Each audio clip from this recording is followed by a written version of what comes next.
Hi, everybody. Welcome to Coach's Playbook with Paul LaPolice, your home for elite CFL breakdown analysis. I thought today on Cut Down Day, I would go through what the process of cuts is, what's the end of training camp like, how do you set up the practice squad. So, kind of what a head coach goes through on this day, Cut Down Day, where you have to get your rosters down. So, let's open the playbook to roster Cut Down Day.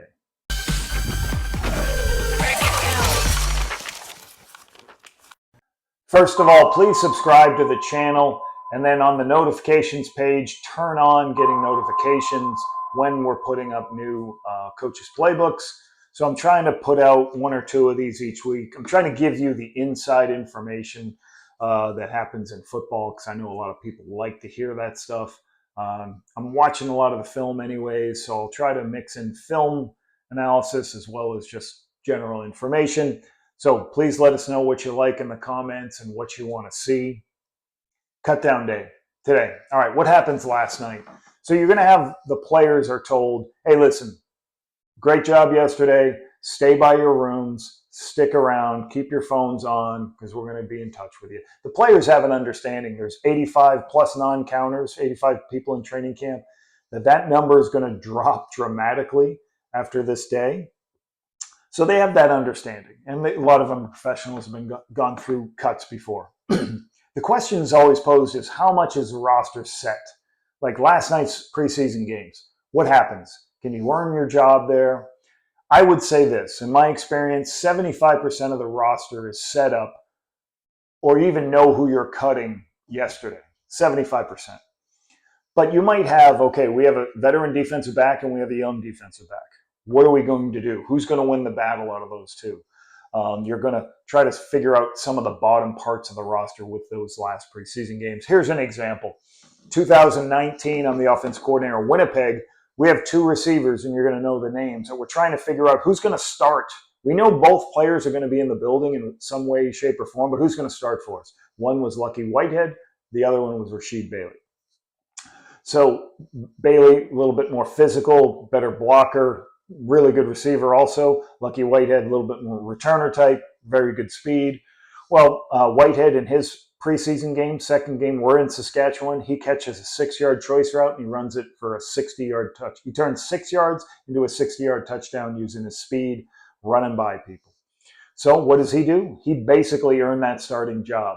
And held it for, I don't know, 12, 13 weeks, and then Rasheed Bailey actually finished the year for us. But those are the kind of decisions you're making in that last preseason game.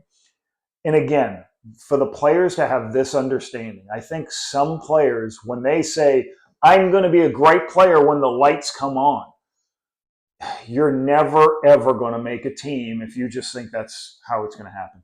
Because there's a couple of factors. Let's say you're a wide receiver and you played in some of the games last night. You might have an offensive line that none of the players are going to probably make the team. You might have a quarterback who's going to get cut the next day. So how are you going to get footballs? How are you going to show your great talent if you're in a situation where you can't get the football? Or if you're a defensive, offensive lineman and you don't stay on the field and you don't get enough reps. So how players earn jobs is what you do in training camp day after day and being consistent. You want to make a football team? Here's how guys make football teams. Fifth day of practice, two receivers go down in the first group, and you're at practice that day, and they go, hey, you're in the third group, but you're a rookie. Hey, go up with the first group. You're working with Zach Collaros today. Well, you're going to get plenty of opportunities to throw the football or catch the football from Zach. You're going to get plenty of opportunities because the offensive line is going to protect. You're going to get so many opportunities while you're with the starters. That's when you impress people. Hey, he was with the first group. He knew what he was doing. He was in the right spot at the right time, caught the ball when he threw it to him. He did it for 2 straight days. That kid impresses me. That's how you're going to earn. Now, it doesn't mean you can't do great things in preseason games, but you've got to be a consistent player from week to week. Don't just say, when the lights come on, I'm going to make the team. That's not how it usually happens. Okay, cut down day today. I've been in this a long time.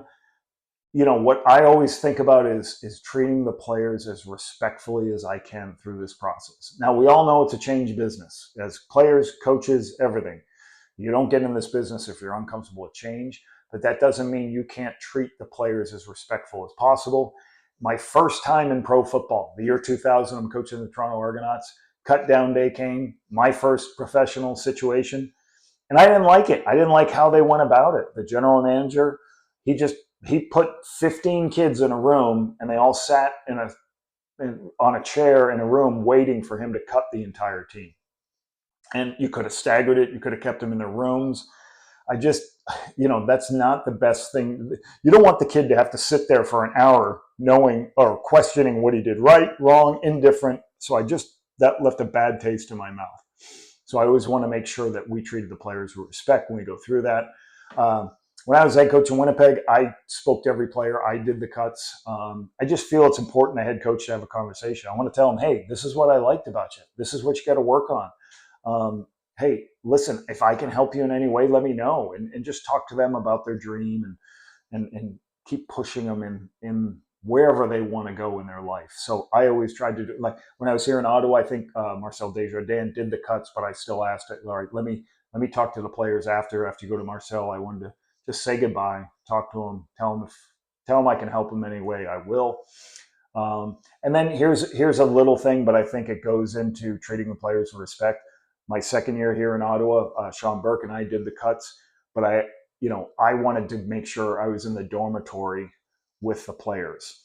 And what that means is you don't want to call and say, hey, come on over, bring your playbook, and the kid have to walk 10 minutes from the college dorm to the offices to get cut. He knows he's getting cut. He's got a 10-minute walk to think about getting cut. I want to take that out of it. So I went to the players.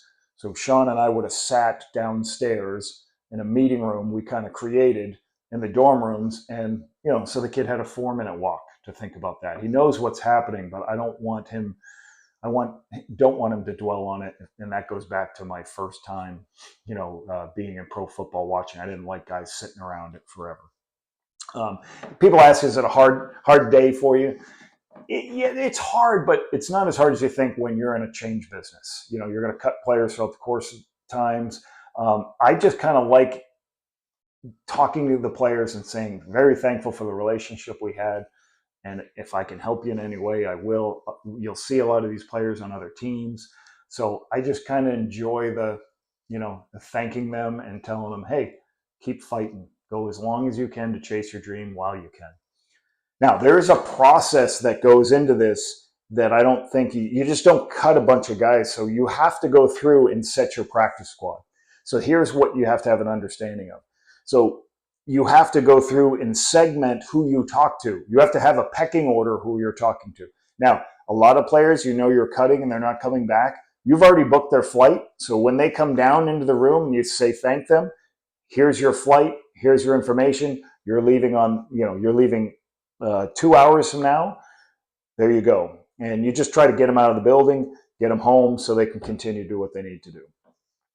But there are certain aspects of cutting you have to have conversations with. So let's take this example. You got 3 quarterbacks on the roster. You have a 4th you want to keep. You have 2 quarterbacks. One's a 4-year NFL veteran, married with 1 child. One's a true rookie, just came out of college last year. You are probably already going to know, or the general manager will know through the agents, what a player is going to do. But you still have to have the conversation with the players, because the quarterback's going to tell you when you sign them, oh yeah, I'll come, I'll stay, I'll go on the practice squad. Yes. But when you get handed that practice squad opportunity, he may change his mind. So if you like the NFL guy, the older, more veteran guy, you better ask him first. Because if you ask the young player, he's going to say yes. And you don't want to go, well, actually, we want the quarterback who's got a little bit more experience. We want the NFL guy, because you're going to make that player mad and his agent mad. And that's not the right thing to do. So you go to the quarterback first. You try to lock him up. If he's the one you like the most, you go, okay, here's what I got. All I got is practice squad right now. Trust me, hopefully we'll get you on more, but that's all I can start with. And you give him time to make that decision. You give him an hour or so. Okay, talk to your wife, figure it out, but we want you here. Now, if he says yes, perfect. You got who you want. If he says no, then you have to go next to the next quarterback. So you have a pecking order of who you're talking to. Now, another thing that goes on to this, you can't just fill your practice squad up with all offensive players or whatever. Just think about it. You're going to have a defensive lineman. You're going to have a linebacker. You're going to have a defensive back. You're going to have a wide receiver, O-lineman, second running back. Now your Canadian depth factors into that a little bit, but you have to kind of do that same process going through all the different positions to make sure you've covered enough positions in case there's injuries on your practice squad. So you're having those conversations with all the players. We're going to release you. We'd like to offer you a practice squad spot. Here's what it entails. Please let us know. And they have some time to let you know. They talk to their agents. And then when they do, great. Come on board. We're having a team meeting. Then there's going to be a team meeting later that night. Go through, set your practice plans for the week. The players vote on whether they practice at 9 or 1 o'clock. And again, here's what I would say. This is the unit that's going to win a championship for you.